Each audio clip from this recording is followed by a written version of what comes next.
Good morning my family, তোমরা সবাই কেমন আছো? আশা করি সবাই ভালো আছো, সুস্থ আছো। আমরাও বেশ ভালো আছি। আমি টুম্পা চলে এসেছি তোমাদের জন্য আবারও একটা নতুন ভিডিও নিয়ে। তো আজ হচ্ছে শনিবার, এখন বাজে সকাল 6:30 মতো। তোমাদের সবাইকে সাথে নিয়ে এখন থেকে ব্লগটা শুরু করছি। তো ভিডিওটা প্রথম থেকে শেষ পর্যন্ত দেখার অনুরোধ রইল। আর যদি ভিডিওটা তোমাদের ভালো লেগে থাকে, ভিডিওতে একটা লাইক করো, একটা কমেন্ট করো, একটা ভিডিওটা শেয়ার করে দিও, আর চ্যানেলটা সাবস্ক্রাইব করে আমার পাশে থেকো। তো আজ হচ্ছে চড়ক, আগের দিন গেছে নীল পুজো, আজ হচ্ছে চড়ক। তো জানি সবাই অনেকেই তোমরা যাবে, নীল পুজোর ব্রত করেছো, আবার অনেকেই আবার চড়ক মেলাও দেখতে যাবে। যাই হোক, তোমরা সবাই খুব খুব মজা করো, খুব ভালো থাকো, সুস্থ থাকো, এটাই আমি প্রার্থনা করি সবসময় ঈশ্বরের কাছে। আর মানুষ হিসেবে শুধু নিজের জন্য প্রার্থনা করলে হয় না, সবার জন্যই, মানুষ তো আমরা সবাই, তাই আমি কিন্তু সবসময় সবার জন্যই প্রার্থনা করি। তো যাই হোক, আমি কিন্তু এবছর নীল পুজো দেখতে যাব না আমার মেয়েকে নিয়ে। আসলে কি বলো তো, তোমাদের দাদাভাই তো বাড়িতে থাকে না, তো ওই কারণে কিন্তু আমার কোনো অনুষ্ঠান বলো, কোনো মেলা পার্বণ, আমার কোনো সব জায়গায় যেতে না মানে অনেকটা কষ্টই হয়। যে মানুষটা আমাদের জন্যে, সংসারের জন্যে বিদেশে গিয়ে পড়ে আছে, আমাদের জন্যই খাটাখাটনি করছে, ও তো কোনো মেলা পুজো পার্বণ কিছুই দেখতে পাচ্ছে না, কিন্তু আমরা তো আনন্দ করবো। সত্যি আমি এগুলো করতে পারি না, আমার একদম ভালো লাগে না। আর হাজব্যান্ডের সঙ্গে কোনো জায়গায় একটা ঘুরতে যাওয়া, মেলা দেখতে যাওয়া একটা অন্যরকম ব্যাপার। তো সেই কারণেই এবছর আর গেলাম না, পরের বছর তোমাদের দাদাভাই বাড়িতে থাকলে অবশ্যই যাব। তো সকাল সকাল সমস্ত আশিবাসি কাজ কমপ্লিট করে নিয়ে এখন দেখো এই যে ঝাড়ু, তারপরে পাপোশগুলো, এগুলো সব ধুয়ে মুছে পরিষ্কার করে নিচ্ছি। যেহেতু আজকে বছরের শেষ দিন, আর পরের দিন হচ্ছে রাতটা পেরোলেই হচ্ছে পয়লা বৈশাখ, শুভ নববর্ষ। তো সেই কারণে কিন্তু ঘর দুয়ার সব কিছু আমি ভালো করে ক্লিন করে পরিষ্কার করে নিচ্ছি। তোমাদের সবাইকে জানাই শুভ নববর্ষের অনেক অনেক শুভেচ্ছা ও ভালোবাসা। ঈশ্বরের কাছে প্রার্থনা করি তোমরা সবাই ভালো থাকো, সুস্থ থাকো এবং শান্তিতে থাকো, যাতে মানে পুরনো সব কিছু ভুলে নতুন করে জীবন শুরু করো। দেখো, পুরনো সব কিছু ধরে নিয়ে বসে থাকলে না, জীবন কখনোই চলে না। এই নতুন বছরটা, এই পুরনো বছরটাতে কি বলো তো, অনেকের কিন্তু অনেক কিছু স্মৃতি জড়িয়ে আছে, মানে ভালো খারাপ অনেক কিছু তো স্মৃতি থাকে। তো মানে খারাপগুলোকে ভুলে গিয়ে এখন নতুন বছরে নতুন করে সবাই জীবন শুরু করো। আমার জীবনে ঠিক এমনটাই, জানো তো, বছরের 12টা মাসে 6টা মাস কিন্তু আমার খুব ভালো একটা কাটেনি, আর 6 মাস কিন্তু আমি অনেক শান্তিতে কাটিয়েছি। আসলে ওই যে কি হয় বলো তো, মানে একবেলা না খেয়ে থাকি, কিন্তু মানসিক শান্তিটা সবার জীবনে খুবই প্রয়োজন।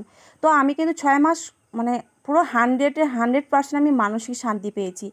তো তোমাদের দাদাভাই বাড়িতে নেই, সেই কারণে একটু কষ্ট লাগে, কিন্তু যাই হোক, আমি মানসিকভাবে শান্তি অনেকটাই পেয়েছি। তো পরিবেশ পরিস্থিতি অনেক কিছু ব্যাপার থাকে, তো এই কারণে বললাম। তো যাই হোক, সকালে জলখাবার খাওয়া হয়ে গেছে, তোমরা তো দেখলেই, পুজো দেওয়া হয়ে গেছে, সবজি কাটাও কমপ্লিট। এখন দেখো এই যে কাঁচকলাগুলোকে আমি ভালো করে এই যে মানে এই যে এতে করে ইয়ে করে নিচ্ছি, ছুলে নিচ্ছি। আসলে না, আজকে তো যেহেতু নিরামিষ আর চড়ক পুজো, তো ওই কারণেই কিন্তু আজকে নিরামিষ রান্না হবে। তো ভাবলাম কাঁচকলা দিয়ে একটা নতুন রেসিপি বানাবো, হচ্ছে কাঁচকলার বড়া ভাজা করব, ওই কারণেই কিন্তু কাঁচকলাকে ছুলে নিলাম। এরপরেই দেখো ওদিকে কিন্তু রান্না বসিয়ে দিয়ে এখন ঘরটাকে ভালো করে ঝাড় দিয়ে নিচ্ছি। দুপুরে রান্নার পরেই কিন্তু আমরা সবাই ঘর ঝাড় দিয়ে থাকি, এটা আমরা ছোট্টবেলা থেকে দেখে আসছি। একবার সকালবেলা বাসি ঘর ঝাড় দেওয়া হয়, একবার হচ্ছে দুপুরবেলা রান্নার পরে ঝাড় দেওয়া হয়, আবার হচ্ছে সন্ধেবেলা মানে সন্ধ্যের আগেই ঘর ঝাড় দিয়ে সন্ধে প্রদীপ জ্বালা হয়। তো এটা ছোটোবেলা থেকে দেখে আসছি, ওই কারণে আমিও করে নিলাম। আর এরপরেই দেখো এই যে রান্নাঘরে এই যে কলার বড়া, তোমাদের বলেছিলাম না, এই যে কলার বড়ার রেসিপিটা আমি এখন এই যে দেখো একটু একটু করে দিয়ে দিচ্ছি। আর এই বড়াটা কিন্তু খেতে খুবই টেস্টি হয়েছিল, জানো। তো আজকে রান্না করছি কলার বড়া ভাজা, আর হচ্ছে একটু আদা বাটা, জিরে ফোড়ন আর তেজপাতা দিয়ে আলু আর হচ্ছে পুঁই ডাঁটার ঝোল। তো আলু আর পুঁই ডাঁটাটা একটু হালকা সেদ্ধ করে নিয়েছিলাম, তারপরেই কিন্তু রান্নাটা করছি। আর ওদিকে মেয়ে কিন্তু স্নান করে নিয়েছে, একা একা স্নান টান সেরে একেবারে চলে গেছে ঠাম্মির বাড়িতে। তো গেছে, আবার চলে আসবে। আর তোমাদের দাদা ভাইও ভালো রয়েছে। তো আমি প্রার্থনা করি বছরের প্রথম দিন যেমন কালকের রয়েছে, আর আজকের বছরের শেষ দিন, তো এই শেষ দিনেও যেন আমরা সবাই ভালো থাকি, এই প্রার্থনাই কিন্তু আমি সারাক্ষণ ঈশ্বরের কাছে করেই চলেছি। এই যে দেখো বড়াগুলো যে ভেজেছিলাম না, এই যে দেখো বেশ কয়েকটা বাটিতে করে নিয়ে নিলাম। আমার মেয়ে এসছে একটু আগে, তোকে বললাম তুই যা গিয়ে তোর ঠাম্মির বাড়িতে এগুলো দিয়ে আয়। এতগুলো বড়া ভাজা আমি তো একা খেতে পারবো না, মেয়ে খেলে এক দুটা মানে একটা দুটো খাবে, তো ওই কারণেই। তো যাই হোক, রান্নাবান্না কমপ্লিট করে মেয়ে চলে গেছে বড়া ভাজা নিয়ে ওই বাড়িতে, আর আমি কিন্তু এখন দেখো এই যে রান্নাঘরটা ভালো করে ক্লিন করে নিচ্ছি। আর ভেন্ডি ভাজাটা এখনও বসানোই আছে কড়াইতে। আজকে তো ভেন্ডি ভাজাও করেছি মেয়ের জন্যে, মেয়ে তো পুঁই ডাঁটা খাবেই না, পুঁই ডাঁটার তরকারি, আর বড়া ভাজা খেলে এক একটুকু খাবে, তো ওই জন্য ভেন্ডি ভাজাটাও করেছি। আর রান্নার পরেই কিন্তু যা কিছু বাসন কোসন বেরিয়েছিল ওগুলো এখন কলতলাতে নিয়ে গিয়ে মেজে ধুয়ে পরিষ্কার করে এখন এই যে দেখো চলে এসেছি। এত রোদ্দুর দিয়েছে কি বলবো তোমাদের, সকালবেলা যে আমার নাইটি তারপরে মেয়ের বেশ কয়েকটা জামা সব রোদ্দুরে দিয়েছিলাম, তো ভাবলাম এগুলো তুলে নিই, না হলে কিন্তু পুড়ে একদম ছাড় হয়ে যাবে, ছাড়খাড় হয়ে যাবে, এত রোদ্দুর দিয়েছে। তো আমি দেখতেই পাচ্ছ মাথায় ওড়না দিয়ে বেরিয়েছি। তো যাই হোক এখন খাওয়া দাওয়া করবো, খাওয়ার পরেই কিন্তু একটু রেস্ট নেব, নেওয়ার পরেই কিন্তু বিকেলবেলা অনেক কাজ রয়েছে। দেখতেই পাচ্ছ এই যে কোদাল নিয়ে লেগে পড়েছি একদম এক সংসারের কাজে। এই হাতে যেমন রান্না করি, যেমন চুল বাঁধি, যেমন সন্তানের যত্ন নিই, আর সেই হাতে কিন্তু কোদালও আমি ধরতে জানি। যেহেতু আমরা গ্রামের মেয়ে, তো আমাদের এগুলোতে কোনো অসুবিধা হয় না, ছোটোবেলায় থেকে আমরা এগুলোতে অভ্যস্ত। তো দেখো এই যে দেখতেই পাচ্ছ আলগুলো না কেমন ফেটে ফেটে গেছে, তো ওই যে শিলাবৃষ্টি হয়েছিল না, ওর কারণে কিন্তু আলগুলো ফেটে ফেটে যাচ্ছে। আর সব সময় তো মাটি কোথায় পাই বলো তো আলগুলোকে লিপার জন্যে, লোকের বাড়ির মাঠ থেকে চিনতে আনতে হয়। এত লজ্জা লাগে কি বলবো, সব সময় মানুষকে গিয়ে বলতেও খারাপ লাগে যে তোমাদের এখান থেকে মাটি নেব, তো লজ্জা করলেও হবে না, আবার এদিকে পরিষ্কার পরিচ্ছন্ন না রাখলে দেখতেও ভালো লাগে না। তো এই কারণে দেখো গোবর আর মাটি দিয়ে ভালো করে আমি সুন্দর করে লিপে লিপে নিচ্ছি।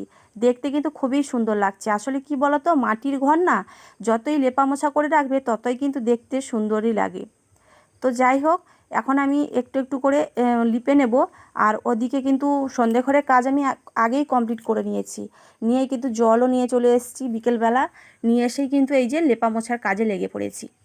যাই হোক বন্ধুরা, নতুন বছরে জানি তোমরা অনেকেই অনেক প্ল্যান করেছো, কেউ কোথাও ঘুরতে যাবে, অনেক পিকনিক করবে বা বাড়িতে মজা করবে।